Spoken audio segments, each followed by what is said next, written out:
UP board class channel पर आप सभी का हार्दिक स्वागत है। बच्चों, इस वीडियो में हम यूपी बोर्ड के कक्षा 9वीं के गणित के अध्याय 4 दो चरों वाले रैखिक समीकरण का परिचय पढ़ेंगे।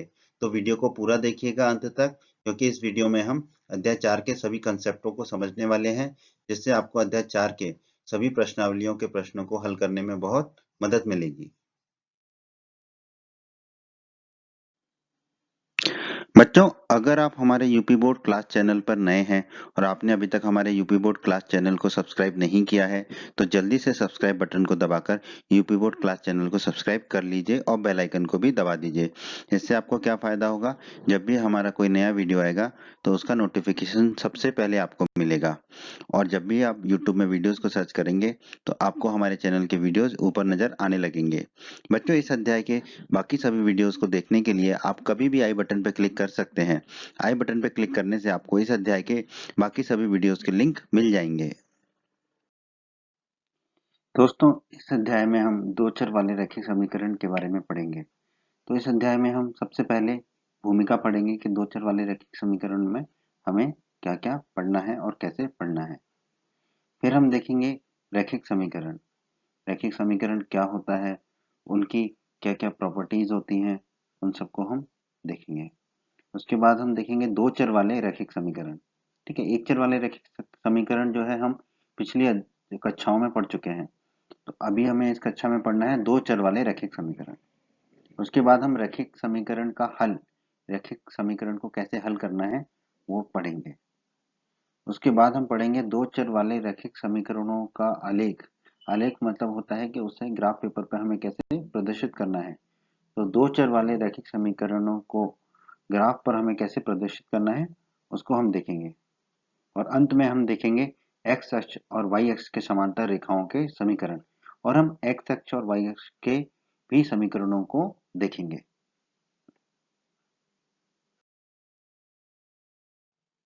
भूमिका। दोस्तों, पिछली कक्षाओं में आप एक चर वाले रैखिक समीकरणों का अध्ययन कर चुके हैं। ठीक है, आपने पिछली कक्षाओं में पढ़ा था कि एक चर वाले रैखिक समीकरण कैसे होते हैं और उनकी प्रॉपर्टीज क्या होती हैं। ठीक है, आप कह सकते हैं कि x धन 1 बराबर 0, ये जो है एक चर वाला रैखिक समीकरण है। एक चर वाला रैखिक समीकरण मतलब कि उसमें एक चर होगा। ठीक है, एक चर मतलब एक ऐसा पद होगा जिसका मान बदल सकता होगा। ठीक है, यहाँ पर देखिए x जो है वो चर है। एक तो जो है एक का मान तो जो है फिक्स है, मतलब एक का मान बदल नहीं सकता है। ठीक है, शून्य का मान भी नहीं बदल सकता है। ठीक है, एक्स का मान बदल सकता है, तो एक्स चर है। उसी तरह दूसरा देखेंगे एक्स धन √2 बराबर 0। तो ठीक है, यहाँ पर भी कितने चर है, एक चर है। तो ये एक चर वाला रैखिक समीकरण है। दूसरा उदाहरण देख लेते हैं, √2 गुना वाई धन √3 बराबर 0। ठीक है, तो यहाँ पर चर क्या है हमारा, वाई। ठीक है, तो इस तरह से एक चर वाले रैखिक समीकरणों को आप पिछली कक्षाओं में पढ़ चुके हैं। ये सब जो है हमने अभी दिए वो एक चर के रैखिक समीकरणों के उदाहरण है। और आप सब जानते हैं कि ऐसे समीकरणों का जो हल होता है वो अद्वितीय होता है। अद्वितीय का मतलब क्या होता है कि केवल और केवल एक। ठीक है, जैसे कि ताजमहल। ताजमहल क्या है, अद्वितीय है। क्या ताजमहल जैसी बिल्डिंग दूसरी है दुनिया में, नहीं है। ठीक है, तो एक चर वाले रैखिक समीकरणों का जो हल होगा वो क्या होगा, अद्वितीय होगा। ठीक है, अब हम इस अध्याय में एक चर वाले रैखिक समीकरणों को दोबारा से थोड़ा सा पढ़ेंगे। ठीक, बहुत ज्यादा नहीं, थोड़ा सा पढ़ेंगे और उससे संबंधित ज्ञान को दो चर वाले रैखिक समीकरणों पर लागू करेंगे और फिर हम दो चर वाले रैखिक समीकरणों को आगे पढ़ेंगे। यहाँ पर हम इन प्रश्नों पर विचार करेंगे कि जैसे कि एक चर वाले रैखिक समीकरणों का जो हल होता है वो अद्वितीय होता है, यानी कि सिर्फ और सिर्फ एक ही हल होता है।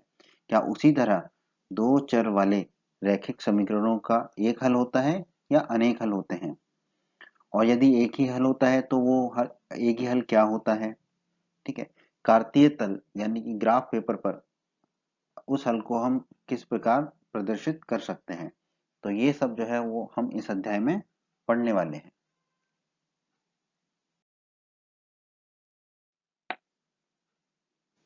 रैखिक समीकरण।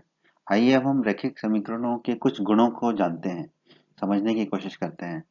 एक रैखिक समीकरण पर तब कोई प्रभाव नहीं पड़ता जबकि जबकि क्या, जबकि समीकरण के दोनों पक्षों में समान संख्या जोड़ी या घटाई जाती है।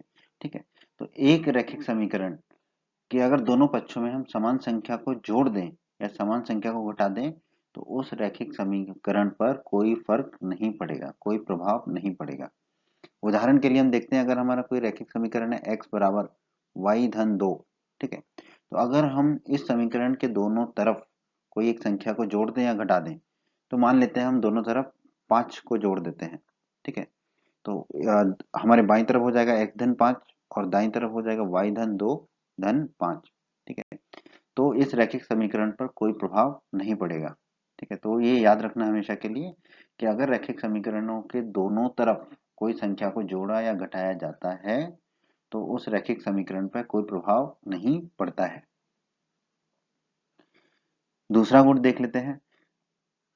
अगर समीकरण के दोनों पक्षों पर समान शून्येतर संख्या से गुणा या भाग दिया जाता है तो भी उस रैखिक समीकरण पर कोई प्रभाव नहीं पड़ता। शून्येतर का मतलब है शून्य के अलावा। ठीक है, शून्येतर संख्या मतलब शून्य के अलावा। ठीक है, शून्य से नहीं, शून्य के अलावा किसी भी संख्या से गुणा करेंगे या भाग करेंगे दोनों तरफ तो भी उस रैखिक समीकरण पर कोई प्रभाव नहीं पड़ेगा। फिर से हम वही उदाहरण ले लेते हैं, x बराबर y धन 2। तो अगर हम दोनों तरफ किसी भी एक संख्या से गुणा करें, यानी कि मान लीजिए 4 से करते हैं, तो बाईं तरफ हो जाएगा x गुणा 4 और दाईं तरफ हो जाएगा y धन 2 गुणा 4। ठीक है, तो बराबर एक संख्या से अगर हमने दोनों तरफ गुणा किया है या भाग दिया है तो उस रैखिक समीकरण पर कोई प्रभाव नहीं पड़ेगा। हम ये क्यों पढ़ रहे हैं?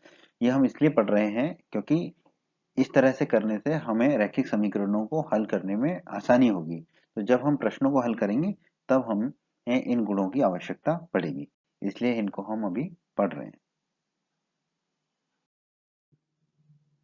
दो चरों वाला रैखिक समीकरण। तो दोस्तों अब हम इस अध्याय में आते हैं और पढ़ते हैं कि दो चरों वाला रैखिक समीकरण किसे कहते हैं।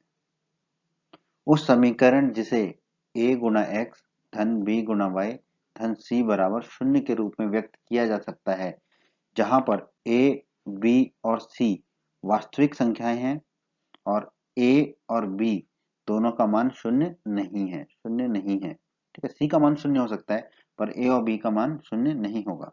ठीक है, और x और y जो है वो तो चर हैं तो वो तो कभी शून्य होंगे नहीं, को हम क्या कहते हैं? दो चरों वाला रैखिक समीकरण कहते हैं। ठीक है, मतलब कि x और y की जगह कोई दूसरे चर भी हो सकते हैं। अभी हम इसे कुछ उदाहरणों से देखते हैं, जैसे कि x धन y बराबर 176। ठीक है, ये एक दो चरों वाला रैखिक समीकरण है।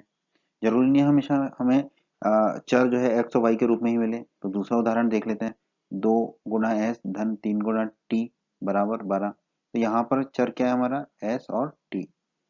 तीसरा उदाहरण देख लेते हैं, 4 गुणा u धन 5 गुणा v बराबर 20। ठीक है, तो यहाँ पर हमारे चर क्या है? u और v। ठीक है, तो चर हमारा कुछ भी हो सकता है, बट जो है देखा गया है कि हम जो है x और y को लेते हैं तो आपको अधिकतर x और y मिलेंगे अभी तक। ठीक है, पर s और t u v कुछ भी मिल सकता है आपको।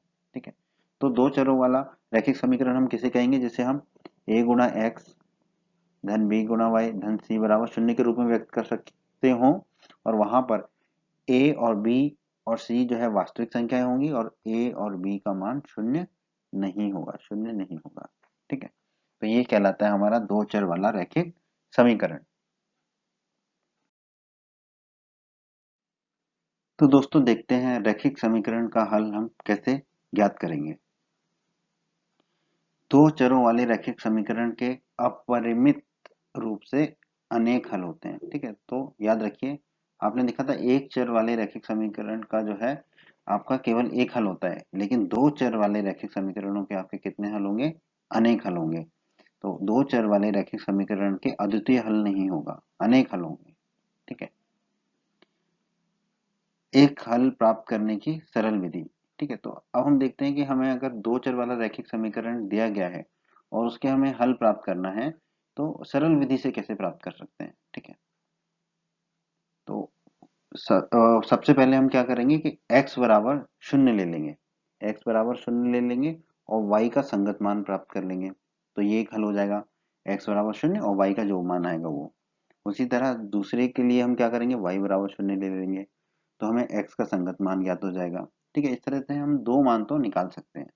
ठीक है, और जब हमने दो मान निकाल लिए दो चर वाले रैखिक समीकरण के, तो जब हम उसे आलेखित करेंगे तो उन दोनों मानों को हम ग्राफ पेपर पर दर्शाएंगे, तो हमें दो बिंदु मिलेंगे। उन दो बिंदुओं को हम एक रेखा खींचेंगे तो हमें हमारी रेखा मिल जाएगी, जो कि वो दो चर वाले रैखिक समीकरणों का आलेखित हल होगा। इसे भी हम आगे देखने वाले हैं। ठीक है, अब हम एक उदाहरण लेते हैं। ठीक है, हमें कहा गया है 4 गुणा x धन 3 गुणा y बराबर 12 के दो हल ज्ञात कीजिए।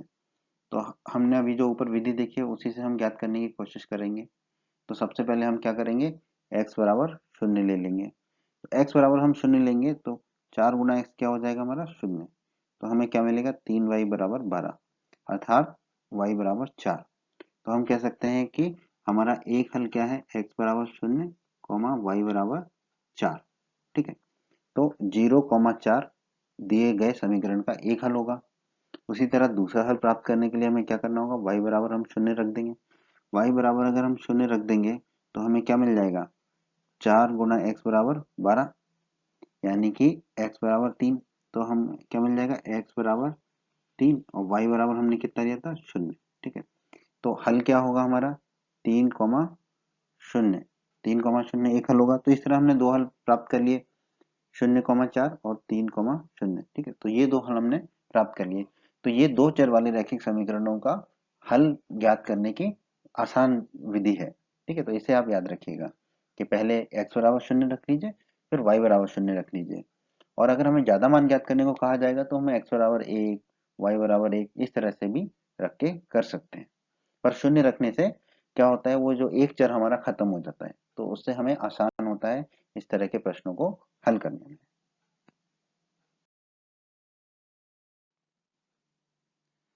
दो चरों वाले रैखिक समीकरण का आलेख। दो चरों वाले एक रैखिक समीकरण को ज्यामितीय रूप से एक ऐसी रेखा से निरूपित किया जा सकता है जिसके सभी बिंदु समीकरण के हल होते हैं। बहुत ही जरूरी है ये वाक्य, आपको याद रखना है। ये जो गुण है ये बहुत जरूरी है, आपको याद रखना है कि जब भी हम दो चर वाले एक रैखिक समीकरण को ज्यामितीय रूप से एक रेखा से निरूपित करते हैं, और जो कि किया जा सकता है, उस रेखा के सभी बिंदु उस दो चर वाले रैखिक समीकरण के हल होते हैं। ये हमें याद रखना है। ठीक है, पिछले अध्याय में हमने निर्देशांक ज्योमेट्री में इसके बारे में पढ़ा है कि कैसे हमें ग्राफ पेपर पर बिंदुओं को आलेखित करना है। इस रैखिक समीकरण को क्या कहा जाता है, आलेख। इस रैखिक समीकरण को हम कहते हैं आलेख। आलेख मतलब कि हमें प्रदर्शित करते हैं ग्राफ पेपर पर। अतः दो चर वाले रैखिक समीकरणों को आलेख प्राप्त करने के लिए हमें दो हलों के संगत दो बिंदु आलेखित करना होता है। तो हमें कम से कम दो हल चाहिए उस रेखा को आलेखित करने के लिए, अर्थात दो बिंदु हमें चाहिए। ठीक है, तो दो हल और दो बिंदु कैसे निकालना है ये हमने अभी देखा था। पहले x बराबर शून्य रख दो, फिर y बराबर शून्य रख दो। ठीक है, उन्हें एक रेखा से मिला देना पर्याप्त होता है। हम जानते हैं कि एक रेखा खींचने के लिए हमें दो बिंदुओं की आवश्यकता होती है। दो बिंदु मिल गए तो हम एक रेखा को खींच सकते हैं। ठीक है, तो आपको याद रखना है, दो चर वाले एक रैखिक समीकरण को ज्यामितीय रूप से एक ऐसी रेखा से निरूपित किया जा सकता है जिसके सभी बिंदु उस समीकरण के हल होते हैं। इस रैखिक समीकरण को हम आलेख भी कहते हैं। ग्राफ, अंग्रेजी में ग्राफ कहते हैं, हिंदी में आलेख कहते हैं। ग्राफ खींचने के लिए हमें समीकरण के कम से कम दो हलों की आवश्यकता होती है। उन दो हलों से हम दो बिंदुओं को ग्राफ पर आलेख पर प्रदर्शित करते हैं और फिर हम रेखा खींच देते हैं।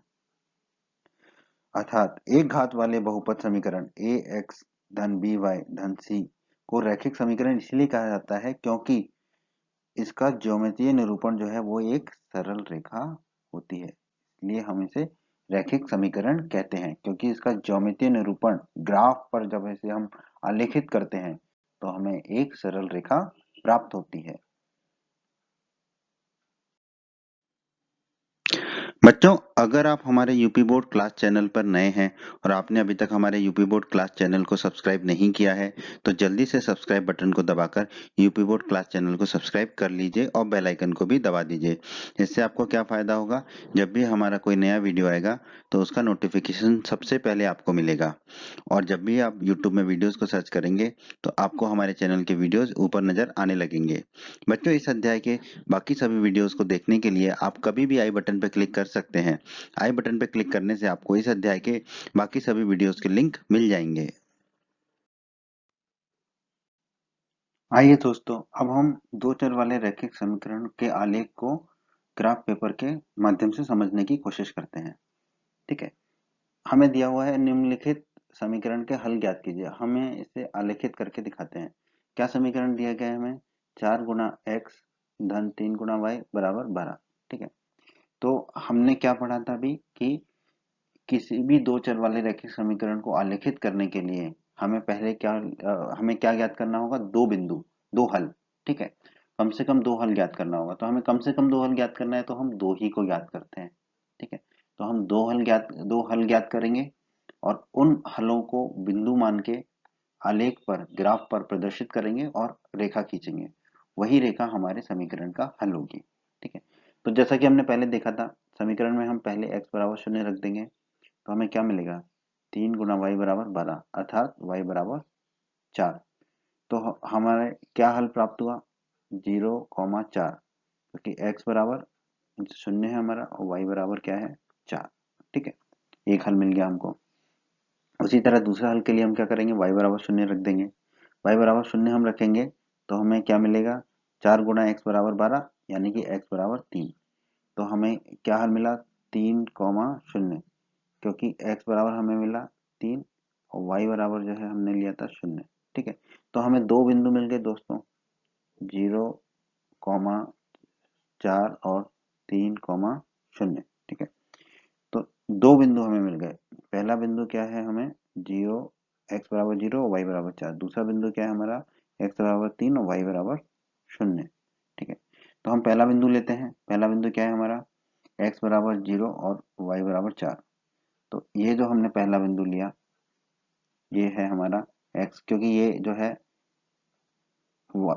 x एक्सिस से जो है इसकी दूरी 4 है तो y बराबर हो जाएगा 4, और y एक्सिस से इसकी दूरी 0 है तो x की जगह क्या आ जाएगा? 0। ठीक है, तो ये हो गया हमारा 0,4। दूसरा बिंदु हमारा क्या है? x बराबर 3 और y बराबर 0। तो x एक्सिस पे इसकी दूरी कितनी हो जाएगी? 3, और जो है x एक्सिस से इसकी दूरी कितनी है? 0, तो y बराबर कितना हो जाएगा? 0। ठीक है, y एक्सिस से इसकी दूरी है 3, तो x बराबर 3 और y बराबर 0। तो ये हमें दो बिंदु मिल गए। अब हम इन दोनों बिंदुओं को जोड़ देते हैं। ठीक है, तो हमें एक रेखा प्राप्त होगी।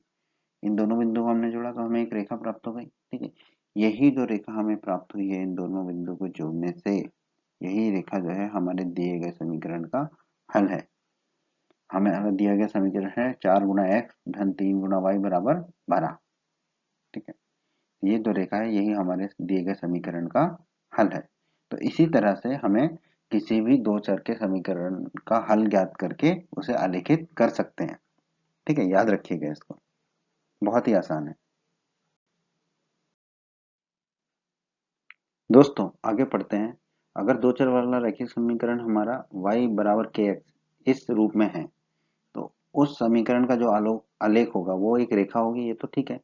पर वो जो रेखा होगी वो सदैव कहाँ से होकर जाएगी? मूल बिंदु से होकर गुजरेगी। ठीक है, मूल बिंदु मतलब कि x बराबर 0 और y बराबर भी 0। ठीक है, अब कैसे? अगर आप x का मान 0 रखेंगे तो y का मान कितना मिलेगा आपको? 0। तो तो ये एक समीकरण का हल होगा। और x बराबर 0 और y बराबर 0 अगर एक बिंदु है तो ये बिंदु क्या कहलाता है? हमारा मूल बिंदु। ठीक है, मूल बिंदु कहलाता है x बराबर 0 y बराबर 0। तो वो जो रेखा है वो कहाँ से होकर गुजरेगी? वो रेखा गुजरेगी हमारी मूल बिंदु से होकर। ठीक है, कौन सी रेखा मूल बिंदु से होकर गुजरेगी? जो कि समीकरण y बराबर k गुना x का एक हल होगा। ठीक है, y बराबर के एक्स। ठीक है, तो ये आपको याद रखना है, आगे की कक्षाओं में भी आपको ये बहुत काम आने वाला है। ठीक है, तो ये y बराबर के एक्स था। यहाँ पर जो है आपका कोई भी अचर नहीं है। ठीक है, हमने जैसे पढ़ा था दो चर वाला समीकरण क्या होगा, ए एक्स धन बी बाई धन सी बराबर 0। ठीक है, तो यहाँ पर सी जो है, जो अचर है, वो उसका मान कितना है, 0 है। ठीक है, तो अगर दो चर वाले समीकरण में अचर सी 0 है, तो वो उस समीकरण का जो आलेख होगा, हल होगा, वो कहाँ से होकर गुजरेगा, मूल बिंदु से होकर गुजरेगा।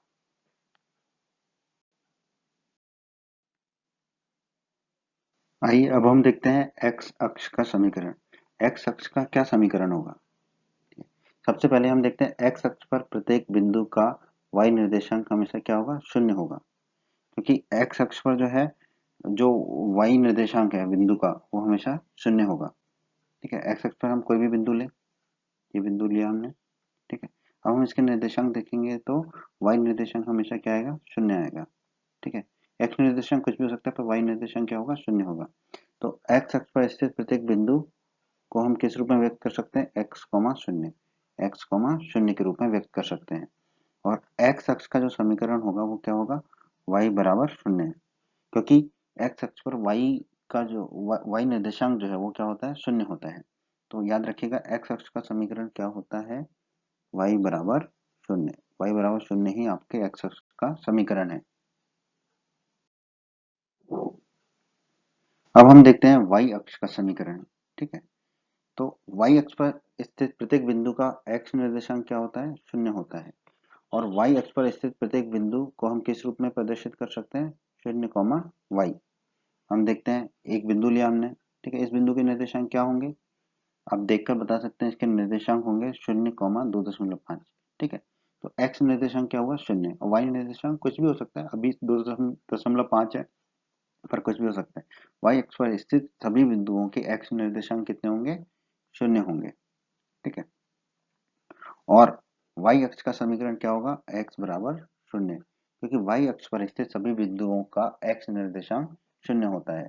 तो याद रखना है आपको, वाई अक्ष का जो समीकरण है वो क्या है, एक्स बराबर 0, एक्स बराबर 0। दोस्तों अभी हमने देखा था एक्स अक्ष का समीकरण क्या होगा और वाई अक्ष का समीकरण क्या होगा। अब हम देखते हैं एक्स अक्ष के समांतर रेखाओं का समीकरण क्या होगा। तो y बराबर a का जो आलेख है वही एक्स अक्ष के समांतर रेखाओं का एक समीकरण होता है। ठीक है, ये भी हमारी एक सरल रेखा होती है। ठीक है, तो एक्स अक्ष के समांतर अगर कोई भी रेखा है, ठीक है, तो इसका समीकरण क्या होगा, y बराबर a। जैसे कि यहाँ पर देख सकते हैं कि ये जो समांतर रेखा खींची है हमने एक्स अक्ष के, ठीक है, इस ये एक्स अक्ष की जो समांतर रेखा है, इसमें जो इस रेखा में जो प्रत्येक बिंदु होगा उसका वाई निर्देशांक क्या होगा, 2 होगा। ठीक है, 2। ठीक है, तो ये इस रेखा का समीकरण क्या होगा, वाई बराबर 2। ठीक है, तो इसी तरह जितनी भी समांतर रेखाएं हैं एक्स अक्ष के, ठीक है, वो उनका समीकरण क्या होगा, वाई बराबर ए। वाई बराबर ए होगा उनका समीकरण। तो आपको याद रखना है वाई बराबर ए।